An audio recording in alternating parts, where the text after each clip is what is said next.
요한계시록 21장 9절부터 21절 말씀 같이 합니다.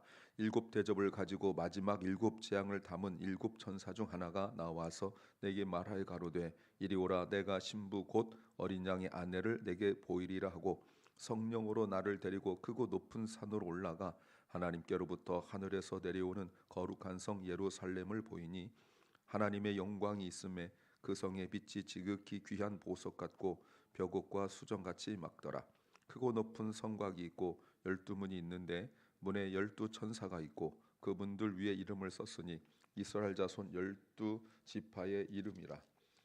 동편의 세 문, 북편의 세 문, 남편의 세 문, 서편의 세 문이니 그 성에는 성곽은 12기초석이 있고 그 위에 어린 양의 12사도의 얼두림이 있더라. 내가 말하는 자가 그 성과 그분들과 성곽을 청량하려고 금갈대를 가졌더라. 그 성은 네모가 반듯하여 장광이 같은지라. 그 갈대가 그 성을 청량하니 1만 2천 스타디온이요 장과 광과 고가 같더라. 그 성곽을 청량함에 144 규빗이니 사람의 청량 곧 천사의 청량이라. 그 성곽은 벽옥으로 쌓였고 그 성은 정금인데 맑은 유리 같더라. 그 성의 성곽의 기초석은 각색 보석으로 꾸몄는데 첫째 기초석은 벽옥이요 둘째는 남보석이요 셋째는 옥수요 넷째는 녹보석이요 다섯째는 홍마노요 여섯째는 홍보석이요 일곱째는 황옥이요 여덟째는 노곡이요 아홉째는 담황옥이요 열째는 비취옥이요 열한째는 청옥이요 열두째는 자정이라. 그 12문은 12진주니 문마다 한 진주요 성의 길은 맑은 유리 같은 정금이더라. 아멘. 21장 9절부터 22장 5절까지는 새 예루살렘, 즉 거룩한 성의 모습입니다. 어린 양의 순결한 신부로서의 모습이고요. 오늘도 새 예루살렘의 모습인데 11절부터 21절 말씀을 보시면 너무나 아름다운, 세상 어느 곳과도 비교할 수 없는 완전하고 거대하고 웅장한 모습입니다. 오늘 본문이 이렇게 돼 있지만 세 개로 나눠지는데 11절부터 14절은 성전의 기본 건축 구조물이고요. 15절부터 17절은 성전의 건축 구조물이고 그걸 측량하고요. 그리고 18절부터 21절이 새 예루살렘 성전과 그리고 보석으로 장식되어 있는 내용입니다. 오늘 설교 제목은 내가 만족하는 이유를 알아야 한다. 내가 만족하는 이유를 알아야 한다는 제목입니다. I must know why I am satisfied. 우리가 신앙인으로서 뭔가 만족한다면 그 이유를 우리가 분명하게 신앙적으로 알아야 돼요. 왜냐하면 내가 만족한다는 것이 신앙과 불신앙의 기준이 되거든요.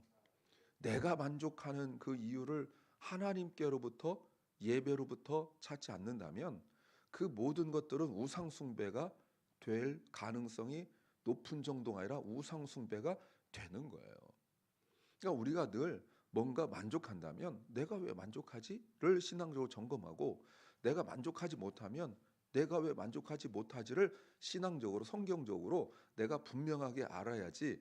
그렇지 않으면 내가 나에게 일어나는 모든 일들이 그냥 세상적 관점으로 좋고 싫고 기쁘고 슬프고가 결정된단 말이에요. 그거는 세상과 다름이 없지요. 무엇을 알아야 될까요? 첫째는 기본이 정체성이 되어야 한다는 겁니다. Fundamentals must become identity. 자, 9절에 보세요. 일곱 대접을 가지고 일곱 재앙을 담은 일곱 천사 중 하나가 요한에게 말하죠. 이거는 16장 12절부터 21절에서 일곱 천사는 대접 심판의 다섯 번째와 여섯 번째 그리고 아마겟돈 전쟁에서 영과 두 짐승 그리고 바벨론 멸망의 악의 세력을 제거했던 심판을 감당했던 그 천사예요.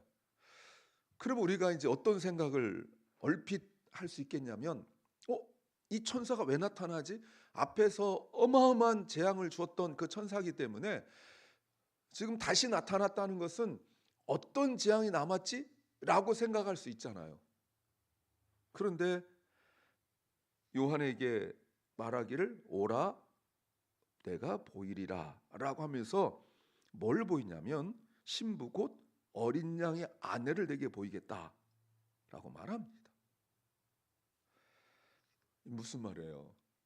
천사들은 하나님이 맡기시는 일을 하는 거예요. 그게 심판이면 심판 역할을 감당하고 축복이면 축복 역할을 감당하는 거예요. 우리가 종종 제가 여러 차례 강조하지만 하나님의 일은 은사로 하는 것이 아니라고 말씀드렸죠. 믿음으로 하는 거예요. 맡기시면 하는 거예요. 제가 그래서 극단적 예를 들어드렸잖아요. 제가 어릴 때부터 축구를 연습하고 축구가 세계적인 선수인데 예를 들어서 하나님이 너 야구해. 그럼 야구하는 거예요. 하나님 내 소질이 어떻고 내 은사가 어떻고 지금까지 훈련받은 게 어떻고 하나님 앞에서 천사처럼 맡기시면 주의 일꾼은 그거 하는 거지. 내가 이거 관심 있는데요. 그건 자격이 없는 거예요. 이게 자격이 없는 거예요. 지금 보세요. 천사는 재앙을 내리고 심판을 내리던 그 천사가 하나님께서 요한을 불러가지고 너희는 축복의 모습, 천국의 모습을 보여줘. 지금 가이드 하는 거잖아요. 보여줘. 하잖아요. 예. 이게 여러분 맡은 자의 사명인 거예요. 나의 정체성이 어디에 있어요? 기본에 있어요. 기본. 뭐예요? 부르심에, 맡기심에 있는 거예요. 자꾸 우리는 뭔가 업적에 있고 뭔가 나의 나됨이 그동안 내가 뭔가 해왔는 거에 자꾸 있으려고 그러는데 그거는 세상적으로는 맞아요. 도움이 돼요. 안 해본 사람보다 해본 사람이 좋아요. 우리 자꾸 그러잖아요. 이거 해보세요. 저 해본 적 없는데요. 이러잖아요. 그런데 주님의 일은 아니다는 겁니다. 맡기시면 그 일이 곧 나의 은사고 맡기시면 그 일을 내가 감당할 수 있기 때문에 하나님께서 맡기신 거지. 하나님 나를 나보다 더 잘하시는데 모르고 맡겼냔 말이에요. 근데 우리는 자꾸 내 관심사 좋아하고 싫어하고 이게 기준이 자꾸 되는 거죠. 자, 뭘 보이냐면 어떻게 보이냐면 10절 성령으로 이건 성령 안에서라고 말씀을 드렸어요. 천사는 요한을 데리고 높은 산으로 올라가서 높은 산으로 올라갑니다. 이사야 2장 2절부터 3절이죠. 그리고 요한에게 보여주는데 에스겔 40장 2절과 3절입니다. 무엇을 보여주죠? 이게 이제 네 번째 환상이에요. 뭘 보여주냐면 하나님께로부터 하늘에서 내려오는 거룩한 성 예루살렘을 보여준다. 이렇게 말하고 있습니다. 근데 이거 예루살렘은 외부지 내부는 아닙니다. 외부만 보여주는 거예요. 물론 그리스도 어린 양의 신부죠. 19장 6절 8절에 나왔죠. 그리고 그 성도고요. 에베소 5장 25, 27절은 교회라고 말하고 있습니다. 그러면서 11절부터 성전의 기본 건축물을 보여주기 시작해요. 아직 내부는 못 봐요. 예, 내부는 아직 볼 수가 없어요. 자, 그런데 보세요. 11절부터 14절이 기본 건축물인데 11절에 가장 중요한 것이 뭐냐면 여기다 밑줄 그어야 되는데 하나님의 영광이 있다. 하나님 영광이 있다란 말은 원어로 보면 하나님 영광을 가졌다는 거예요. 가졌다. 요거를 이제 신학교 같으면 가졌다라는 게 왜 중요한지를 제가 쭉 설명해 보겠는데 여하튼 여러분 성전에서 가장 중요한 것이 하나님 영광을 가지는 거예요. 엄밀히 말하면 하늘에 있는 성전은 하나님 영광을 가진 거고 이 땅은요 하나님 영광이 있는 거예요. 우리는 가질 수가 없어요. 우리는 하나님 영광이 있는 거예요. 하늘은요 가진 거예요. 달라요. 이 지상의 그 교회는 완전하지 못하기 때문에 하늘에 있는 성전은 하나님 영광을 가지고 이 땅의 교회는 하나님 영광이 있어요. 그러니까 예루살렘 성전의 하나님 영광이 어떻게 됐죠? 떠났잖아요. 하나님 영광 떠났다. 기억나시죠? 떠났어요. 사울에게 하나님 영광이 성령이 떠나잖아요. 그런데 하늘은 떠나지 않아요. 그저 딱 가지고 있는 거예요. 그런데 이것이 핵심입니다. 예루살렘에서 새 예루살렘 가장 중요한 것이 핵심이 뭐예요? 하나님의 영광이에요. 이건 당연한 거라 그 말이죠. 다른 어떤 것으로 새 예루살렘을 설명할 수 없어요. 교회도 마찬가지죠. 하늘에 있는 하늘 성전의 그림자로서 이 교회의 가장 중요한 핵심이 뭐예요? 하나님의 영광이에요. 예배도 그렇고 교제도 그렇고 모든 섬김이 하나님의 영광이에요. 뭔가 업적을 드러내는 것 결코 아니라고요. 이거 우리가 핵심을 놓치면 자꾸 하나님의 영광이 아니라 내 영광 드러나고 아니면 엉뚱한 업적이나 이런 것들을 쭉 드러내요. 우리가 뭐 해왔는지 막 써붙이고 막 이러잖아요. 그게 하나님 영광과 무슨 관계가 있는 거예요? 지금 교회는 다른 것들로 채워지고 있지 않습니까? 아니면 교회들은 다른 것을 채우려 하지 않습니까? 마치 예수님께서 공생애 때 탐욕과 욕심과 돈과 그리고 자기들의 이익으로 채워졌던 그 성전을 주님께서 뭐라고 말씀하시냐면 강도의 구렬이다, 강도의 본부다라고 말씀하셨던 것처럼 우리가 이 땅이 그 예루살렘 성전을 우리가 비판하면서 오히려 교회가 그런 일로 가득 차 있지 않느냐 이 말입니다. 근데 하늘 성전은 그런 거 없어요. 오직 하나님의 영광으로요. 왜요? 왜 그렇죠? 2절에서 하늘에서 내려오기 때문에 그런 거예요. 하늘에서 내려온 10절에서도 하늘에서 내려온 거룩한 성 예루살렘 성이기 때문에 그래요. 마치 신부가 신랑을 위하여 준비한 것 같은 아름다움이라고 말씀드렸어요. 여러분 그 아름다움이 무엇이냐면 11절부터 보니까 귀한 보석들이에요. 수정같이 맑은 벽옥이라고 나와 있습니다. 벽옥이 여러분 4장 3절에서 하나님을 설명하는 굉장히 중요한 보석의 단어죠. 교회와 성도들의 정체성이 뭐예요? 그래서 11절에 막더라 이겁니다. 우리 교회의 그 정체성은 맑음에 있어요. clear. 그리고 12, 13절 보세요. 크고 높은 성벽과 문들인데 이것도 역시 있고가 가지고 있다예요. 가졌다. 다르죠? 가지고 있다. 어느 정도냐면 여러분 보세요. 17절에 성벽의 높이가 144규빗입니다. 약 70m 정도 돼요. 그런데 도시의 17절 도시의 길이와 높이가 어느 정도냐면 12,000 스타디온이라고 나와 있어요. 17절에 1,144규빗이다라고 나와 있죠. 그 어마어마합니다. 16절에 보니까 12,000 스타디온이라고 나와 있습니다. 그런데 이 사이즈에 비하면 문은 너무 작아요. 근데 크다고 말합니다. 왜 그렇죠? 좀 이따 설명하겠지만 144이기 때문에 그래요. 12 곱하기 12.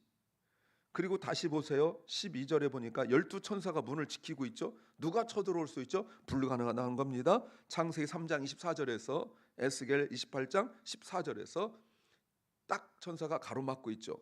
그 문들 이름 위에 12지파 이름이 있는데 구원받은 백성들 이름이에요. 에스겔 48장 30절부터 35절. 그리고 14절에 보니까 12기초석 주춧돌이 있죠. 그 위에 12사도의 이름이 있고 신약과 구약을 대표하는 두 이름이 하나가 있다라고 말하고 있죠. 여러분 가장 기본이잖아요. 이게 우리의 정체성이 돼야 되는 거예요. 두 번째는 목적이 분명해야 한다는 겁니다. The purpose must be clear. 15절부터 17절이에요. 15절에서 자 청량을 하는데 성전의 건축물 측량하는데 에스겔 40장부터 48장 내용이죠. 금 갈대를 가지고 청량합니다. 에스겔 40장 3절에서는 그냥 갈대였는데 이제는 금 갈대예요. 왜 달라졌죠? 예전의 성벽은 하나님께서 측량하시는 목적이 달랐어요. 심판의 목적이었죠. 그리고 난 이후에 회복이 되잖아요. 그런데 오늘 본문은 재료가 달라요. 하늘 성전이기 때문에 금으로 해요. 비싼 것들이에요. 자, 그런데 측량하는 그 이유가 있다는 거예요. 목적이 있어요. 우리가 집을 지을 때 측량하는 것처럼 말이죠. 우리가 10명 사는 집을 이렇게 조그맣게 짓지 않습니다. 100, 200 스퀘어핏으로 10명 사는 집을 짓지 않아요. 크게 짓지. 근데 또 뭐 한 2명 사는데 뭐 5만, 10만 스퀘어핏, 물론 부자들은 할 수 있겠지만 정상적이면 그렇게 안 하죠. 그런데 하나님께서 어마어마하게 크게 합니다. 그리고 지금 또 중요한 건데 16절 정사각형이에요. 에스겔 42장 2절과 3절인데 12,000 스타디온이에요. 12,000은 12 곱하기 1000이죠. 그래 12,000이죠. 이게 자그마치 정사각형이 얼마나 크냐면 1,500마일 정도 돼요. 그래서 제가 구글로 해보니까 우리 교회에서 텍사스 시청까지가 거의 1,530 스퀘어핏이에요. 그러니까 이게 정사각형이니까 밑으로 위로 이렇게 해가지고 이게 정사각형. 어마어마하게 큰 거죠. 그렇다고 물리적으로 말하는 건 아니에요. 상징적 의미가 있는 거예요. 이걸로 이렇게 따져보면 여러분, 이 크기가 그때 요한이 기록할 때 보면 이스라엘보다 더 커요. 이 땅의 넓이가, 이 성의 넓이가 이스라엘보다 커요. 그러니까 우리가 옛날에는 2000년 전에는 이렇게 물 밖으로 못 나갔잖아요. 그죠? 그러니까 그 정도 크기면 세상에서 가장 큰 크기라고 생각할 수 있죠. 왜요? 12 곱하기 1000이니까 말이에요. 문자적 의미는 아니라는 거예요. 17절 성벽에 144규빗 12 곱하기 10입니다. 역시 문자적 의미가 아니죠. 정사각형이라는 의미가 더 중요해요. 왜 그렇습니까? 완전함이죠. 자, 그런데 앞에서 성전과 관련되어서 정사각형이라는 것이 왜 이렇게 중요하냐면 솔로몬의 성전의 지성소예요. 정사각형이에요.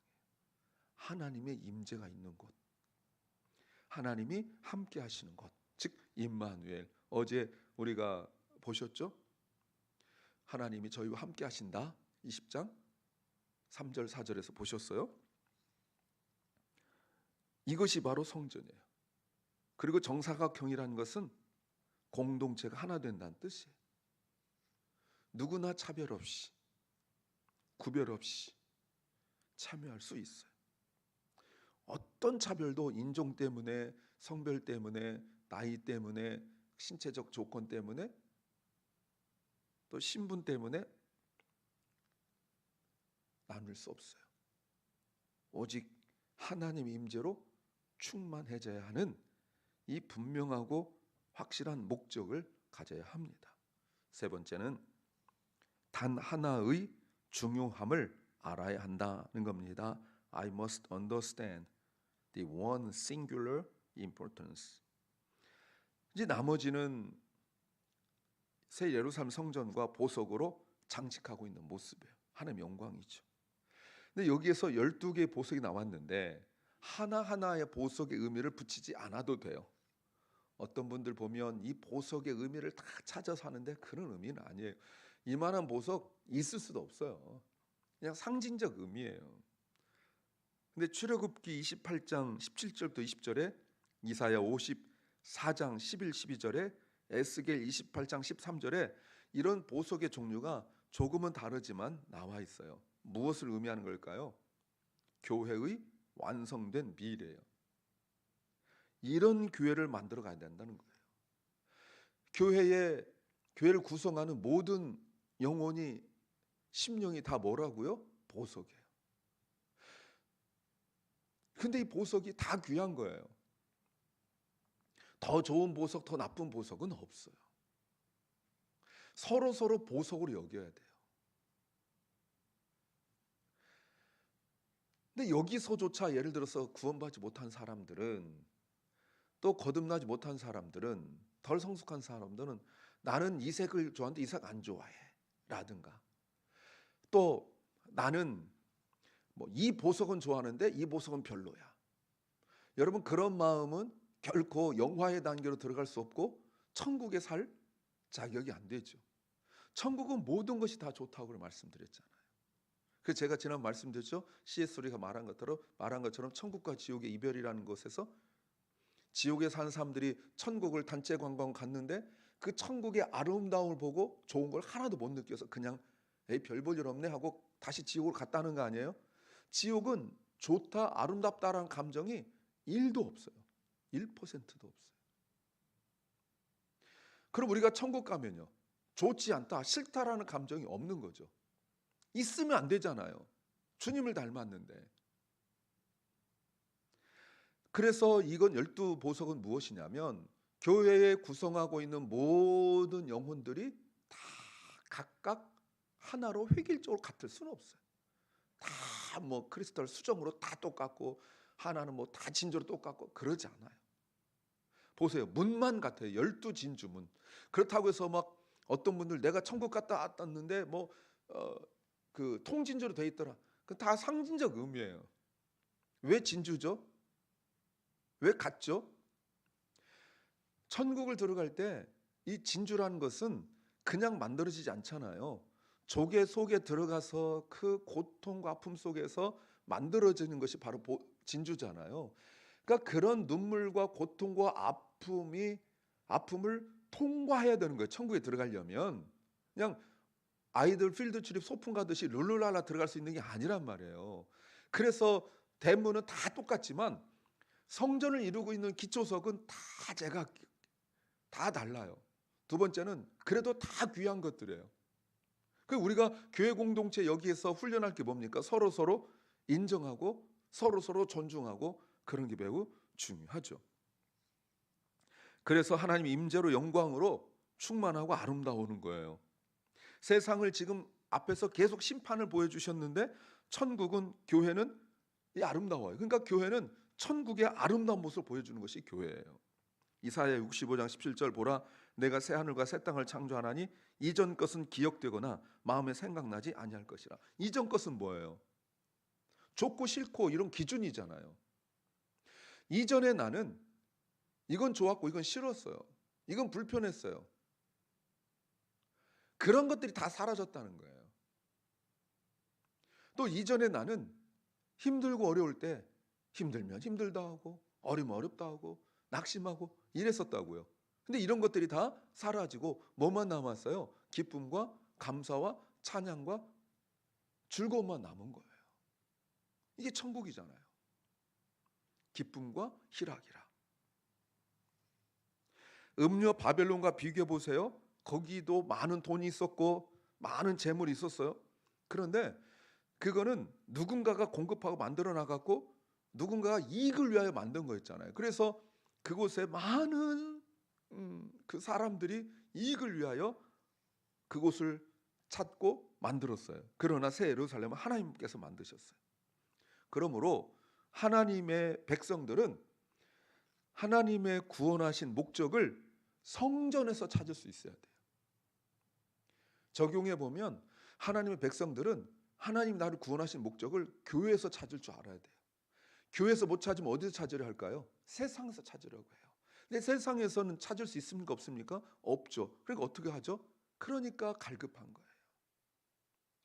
세상 사람들이 아니라 교회를 다니고 있는 분들이 열심히 다니고 있는 분들이 교회에서 예배에서 자신의 정체성 내가 누구인지 who I am을 찾지 못하면 세상에서 찾으려 하는데 세상에서 주는 것은 바벨론 성과 똑같아요. 이익을 위하여 움직이는 곳이에요. 그러니 거기는 차별이 있고 구별이 있고 거기에서는 공급이 있고 또 공급하지 못함이 있고 그러니까 늘 거기에서는 힘들죠. 거기에서 정체성을 찾게 되니까 세상적인 생각을 갖고 살아가는 거예요. 만약에 우리가 그리스도인의 공동체, 교회에서 찾지 못하면 자꾸 방황을 하는 거예요. 여러분, 내가 만족하는 이유를 알아야 돼요. 그것은 하나님의 영광 때문에 그렇습니다. 기도합니다. 주님, 우리의 정체성, 삶의 이유, 목적을 교회에서 하나님 영광에서 찾게 하옵소서. 아버지 하나님, 사랑 결란과 우리 자녀들 다음 세대, 다음 시대 주님이 붙잡아 주셔서 그들이 하나님을 가까이 할 수 있도록 도와주시옵소서. 아버지, 어젯밤 하나님 부르셔서 하나님 품에 안긴 사랑하는 아들 박원식 집사, 이 땅의 고통이 끝나고 아픔이 끝나고 주님이 불러주신 것 감사합니다. 남은 가족들을 주께서 불쌍히 여기시고 남은 장례 일정과 그리고 무엇보다도 그 가족들이 믿음 안에서 주님을 더 잘 섬기고 만날 수 있도록 도와주시옵소서. 아버지 하나님, 오늘 하루를 주께서 기억하시고 병중에 있는 연약한 성도들을 주님이 불쌍히 여기시며 치유하여 주시옵소서. 예수님 이름으로 기도하옵나이다. 아멘. 하늘에 계신 우리 아버지여, 이름이 거룩히 여김을 받으시오며 나라의 마옵시며 뜻이 하늘에서 이룬 것 같이 땅에서도 이루어지이다. 오늘날 우리에게 일용할 양식을 주옵시고 우리가 우리에게 죄 지은 자를 사하여 준 것 같이 우리 죄를 사하여 주옵시고 우리를 시험에 들게 하지 마옵시고 다만 악에서 구하옵소서. 대개 나라와 권세와 영광이 아버지께 영원히 싸움나이다. 아멘.